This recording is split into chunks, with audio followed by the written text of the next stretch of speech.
Hello, everyone. Hello, hello. Welcome back. Welcome back to Travel Media Lab.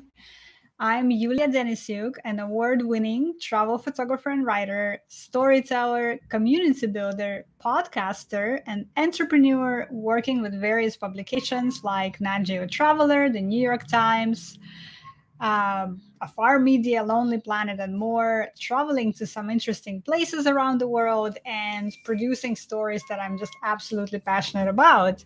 And Travel Media Lab is our channel, our platform for helping you break into the travel media space, where I always share insights, tips, advice, and all the knowledge I've gathered in working in this space in the last 6 years. And today, what I want to do is I want to talk to you about one of the most common questions I get asked all the time, and that people in our community, when they ask me that question, when they understand what I'm about to tell you, they have just the biggest aha moment in their journey into travel media space. So I'm super excited to share with you today some thoughts about how do you know if your travel story has potential?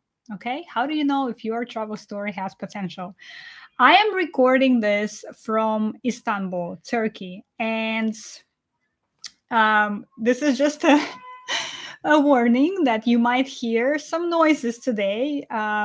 If you hear them coming through the street right here, I have a view of a street here in Istanbul. I'm staying on a very busy street, and so you might hear some of that street noise coming in today. There's lots of traffic. People are shouting because somebody is blocking traffic. So it's a very busy day right now in Istanbul. So excuse the noises, but I wanted to make sure that I get this information out to you because it can help you on your path on becoming a travel photographer and writer when you realize or when you understand how to think about whether or not your story has potential. So I'm in Istanbul right now, and I've had a pretty wild year already, and it's only April. Lots more to come. This year already, in the first 4 months of the year, I went on assignments to Qatar, to Sierra Leone, to the Arctic Circle. Now I just about wrapped up an assignment on Turkey's southern coast that I'm about to start pitching, and then I have Jordan coming up and Puerto Rico, and all of that by the end of May. This assignment in Turkey in particular was very important to me. As you know, you are probably aware of the fact that Turkey had a devastating earthquake happen in one of their regions at the beginning of this year. And I've been wanting to do a story in Turkey for a long time now, this specific story on one of the coasts here in the country. And when I was deciding whether or not I should go, the tourism board representatives that I worked with, they actually told me, Yulia, please come right now, because many people are hesitating to come to Turkey this year because of the earthquake. But what's happening is that actually this means that the rest of the regions that weren't affected by the earthquake are now suffering because they're not getting the tourists that they usually get in the season, and they rely on tourism. This is their livelihood. So that was kind of one of the reasons for me going to Turkey now and checking out some of the regions. And there are lots of stories that I'm going to be pitching from this trip that I'm just really excited about. And what I just described to you, the last 4 months or so, it's 6 years ago when I started on this path, it seemed absolutely impossible that this would be a career path for me, that this would be something that I would be doing, going on all these assignments, pursuing all these stories and stuff. And now I'm here, right? Now I'm here. And the reason I bring this up is because if I can do this, you can do this too. You can absolutely do this. It's not a rocking science kind of job. You do need to understand how the industry works. You do need to have a sense for storytelling, for writing or photography, whichever one is your thing, or videography even. But once you do that, then you absolutely can make it in this industry. But the thing is that you've got to take steps, right? You've got to take action, which is something that I always advocate for, taking action. um, Getting a break in this industry is not going to magically happen on its own, right? You're not just going to get discovered on Instagram or Twitter one day, and that's the real talk, you know? So don't sit around and wait for somebody to discover you, or how great of a writer you are, or how great of a photographer you are. You have to take steps if you want to reach a certain level in this industry. And I'm a huge believer in that. And everybody who I work with in the Travel Media Lab community has taken steps to get to where they want to be. And now they're getting results, which is super exciting as well. So, all right, let's get into it today. So, how do you know if your travel story has potential? So, there are kind of three big considerations that I want to share with you today. And hopefully, by the end of this, you will be approaching evaluating your stories or evaluating everything that you do in a different light. That's going to help you become a better storyteller and start approaching magazines and publications and people that you want to work with, which is super exciting.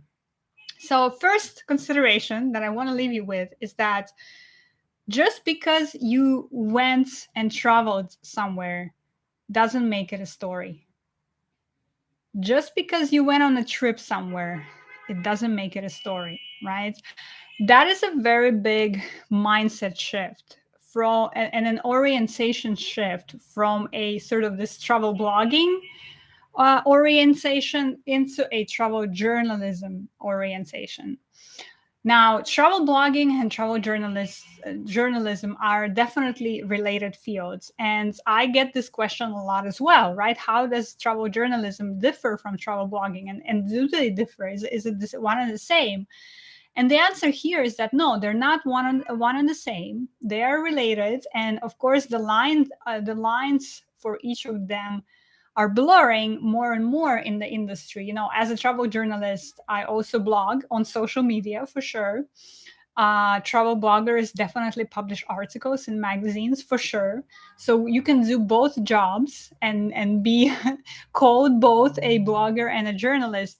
But the orientation and how you approach the stories that you do will be so different for a blogger versus a journalist. As a blogger, right? As a travel blogger, I report on things that I do on a trip from my own personal perspective, right? That's why oh my goodness. I don't know if you guys can hear this, but people are just really going off on the street, honking like crazy. So today you get to experience the vibe of a busy Istanbul street as well, for sure. So as a travel blogger, I pursue everything that I do in a travel story through my personal perspective. And that's why we follow travel bloggers, right? We want to know, where did you stay? What did you do? What did you think about it? How did you feel? What did you think of this hotel, etc., etc.? And it's all about my own experience as a travel blogger, right? Now, as a travel journalist, it's completely 180 degree switched. It's not about me. The story is not about me. The story is oriented externally. It's about other people. Who did I meet? Who did I encounter? What is their life like? What are they doing? Right? Things like that. And so when you understand that, you understand that as a travel journalist, just because you traveled somewhere, or just because you did this hike, it doesn't automatically make it a story. For a travel blogger, that's a story, right? I went on this amazing hike and it was great and I loved it. And here are some things to consider. For a travel journalist, for most of the stories that we publish with magazines, that's not enough of a story. Now, there is an exception to that, right? If you have a personal narrative, personal essay, that we do, and I've done for sure in my career, then we turn that personal experience of going on a hike or of doing something. But the key here is that we always scale up or zoom out of our own personal experience and tell a larger story that tells us something about the world through the lens of our personal experience. So I hope you see the difference here, right? In one is the stories that I went and I did a hike. That's a travel blogger approach. And for a travel journalist, it would be I went and did and did this hike, and here's what it can tell you about the importance of keeping our natural parks alive, for example. And maybe there are some statistics about how natural parks are increasing around the world and how it's related to our health and mental well-being and things like that, right? So as a journalist, we always have an orientation externally. We always want to think about the fact that the story is not about me. The story is about other people that I'm encountering, that I'm pursuing on the road, right? So again, number one, just because you did something doesn't make it a story. Very important to understand as ingredients. Story has characters. Story has a narrative. Maybe there is a tension. Maybe there is a surprise or suspense. There is some development there, right? A story often has some news attached to it, right? Perhaps Japan just opened up borders, and we are looking at 5 new eco-friendly hotels that are opening up in Tokyo, let's say, as a result of the country opening up again. Of course, I just made this up, and it was probably a pretty bad example, but you get the point, right? So if you have any or many of these elements, characters, narrative, progress, tension, conflict, then you probably have a story on your hands. If you cannot answer the question, who are the characters in my story, then you probably don't have a story. If you cannot answer the question, what happens, or what changed, or how did somebody get impact as a result, then you probably don't have a story, right?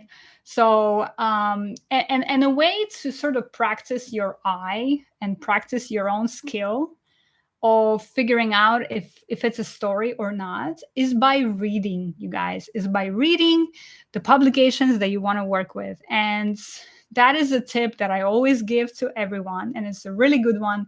If you want to work with National Geographic, read National Geographic, right? Look at what kind of stories they publish.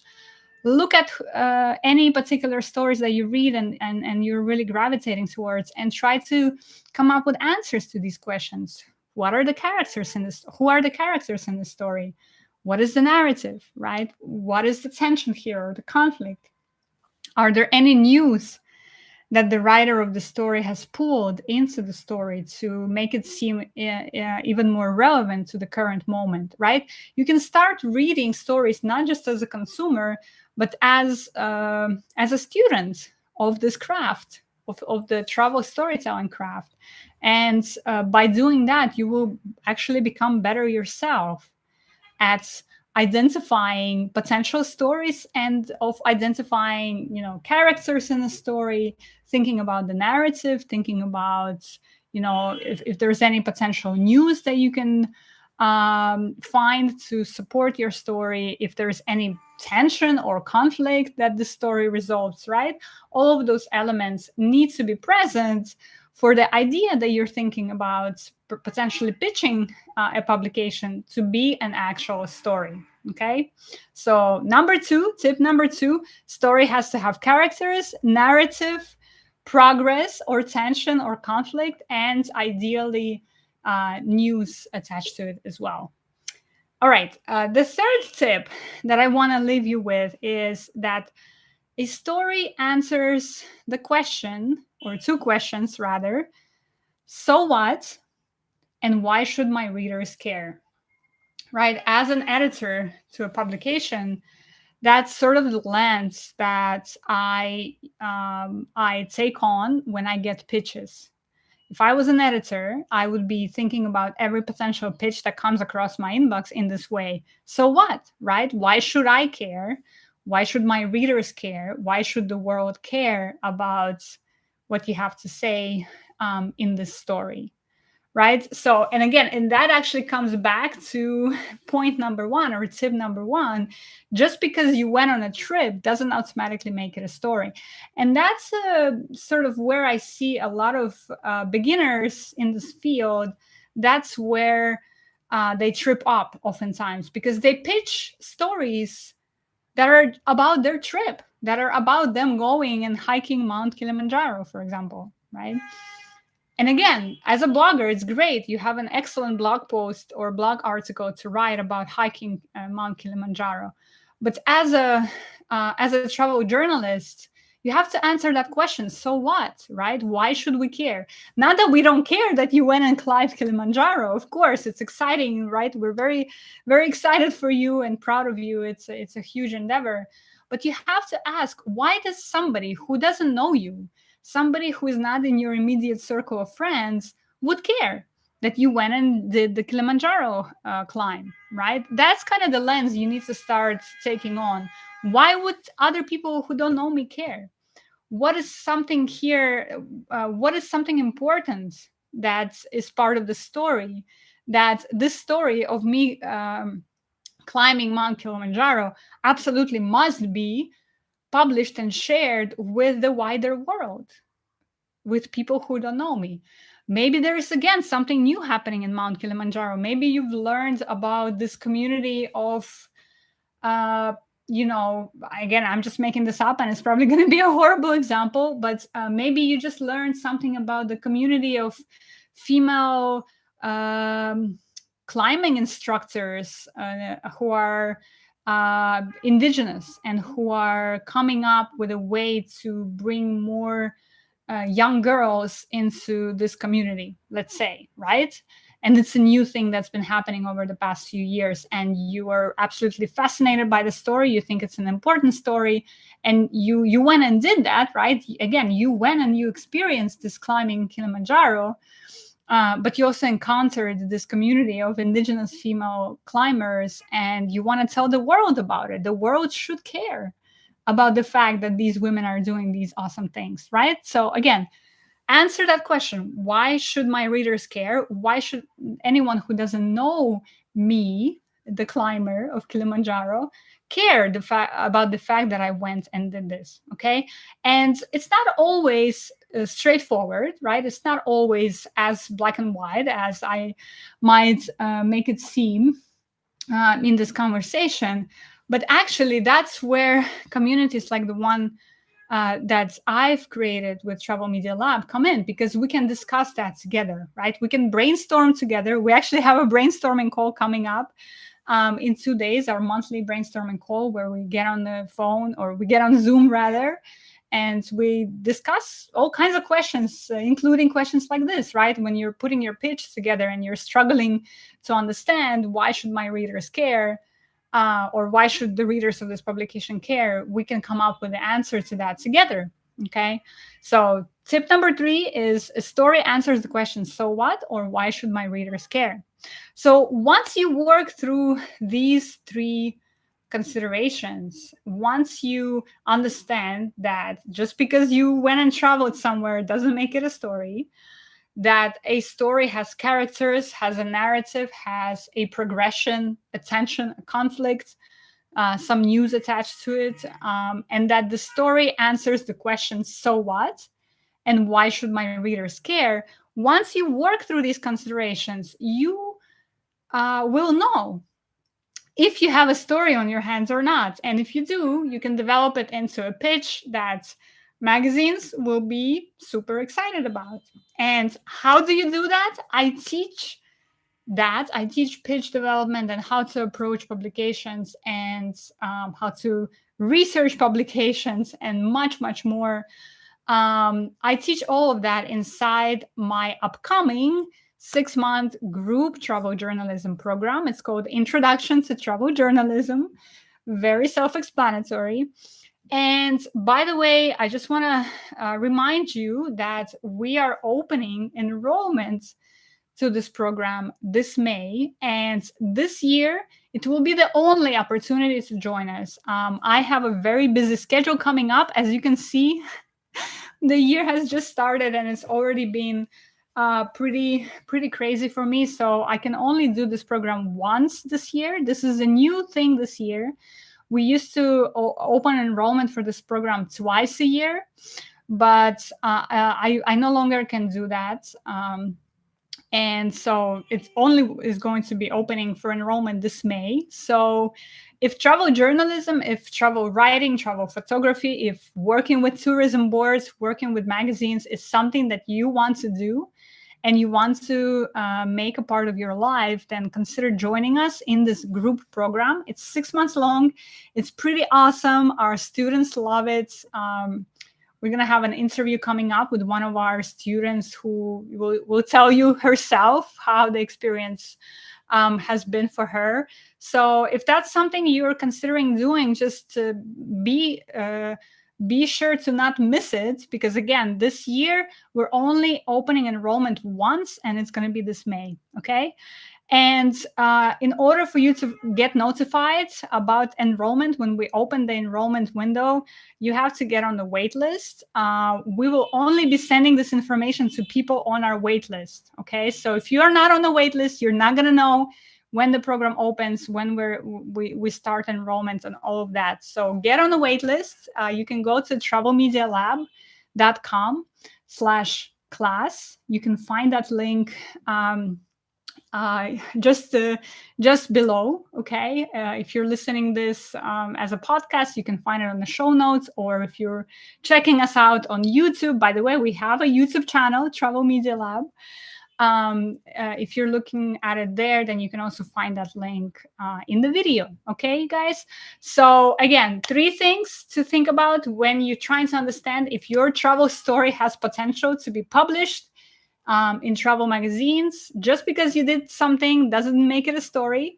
A story has characters, narrative, progress, tension, conflict, news, and the story answers the question, so what and why should my readers care? I hope this was useful to you. I hope some light bulbs went off, as they often do when I cover this topic in my community. And I hope you consider joining us in our group travel journalism program that starts this May. Definitely get on the wait list, because that's the only way you'll find out when and how the program will open. Okay, have a wonderful rest of your week, everyone, and I will talk to you soon. Bye bye.